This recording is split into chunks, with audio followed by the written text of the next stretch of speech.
Hi everybody, I'm Sean again. One of the big contrasts between Trump and Joe Biden is that Trump holds these big rallies. He's been holding these big rallies with people packed in, no masks, and Biden holds much smaller events with social distancing and everybody's wearing masks. And so the Trump rallies have been called super spreader events. And I guess a lot of people just don't buy that. But according to a study by Stanford University, over 30,000 cases of COVID-19 and 700 deaths have been linked to Trump rallies. Now, I'm going to be honest. It doesn't bother me that a bunch of people who were dumb enough to attend the Trump rally get infected and die. Every time a Trump fan dies, the national IQ goes up a little bit. But unfortunately, these people leave Trump rallies and they go out and they infect other people who had nothing to do with it. You know, they go to grocery stores, they go to bars, they have parties at their houses. And we do know that when they do show up somewhere without a mask and they're asked to put one on, they make a big fuss about it.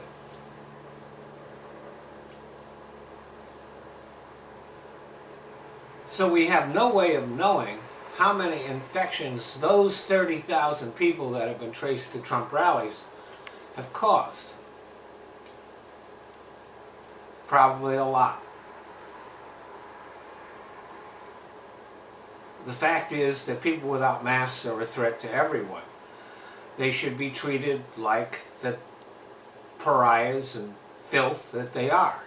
If someone without a mask comes near you, you should be allowed to use whatever force is necessary to keep them away. That's self-defense. But all that aside, Trump, as we move closer to the election, Trump has been holding a lot of rallies and super spreader events, which will no doubt generate thousands more infections and hundreds more deaths. What Trump hasn't thought about is that if he loses this election, once he is no longer a sitting president, he will be very likely face multiple state and federal charges of criminally negligent homicide. This is in addition to the various corruption, obstruction of justice, bank fraud, tax fraud, and other criminal charges that await once he leaves office. And it's not going to be easy for him to mount a defense.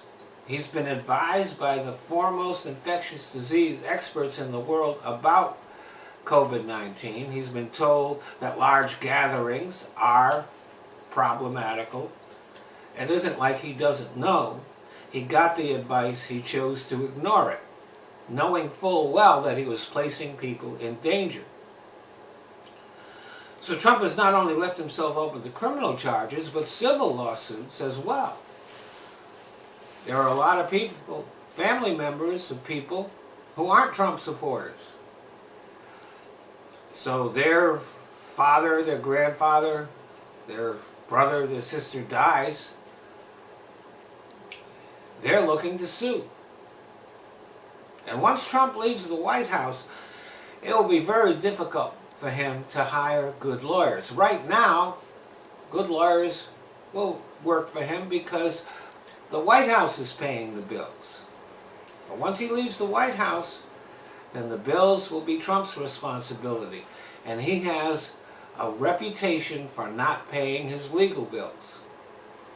Trump also has hundreds of millions of loans from Russian oligarchs coming due, so he's not going to be flush with cash anyway. Trump is 74 years old, so whatever sentences are handed down, Trump will not outlive his time in prison. And once he's in prison, his Twitter account will be shut down, which for Trump will be a fate worse than death. Thanks for listening.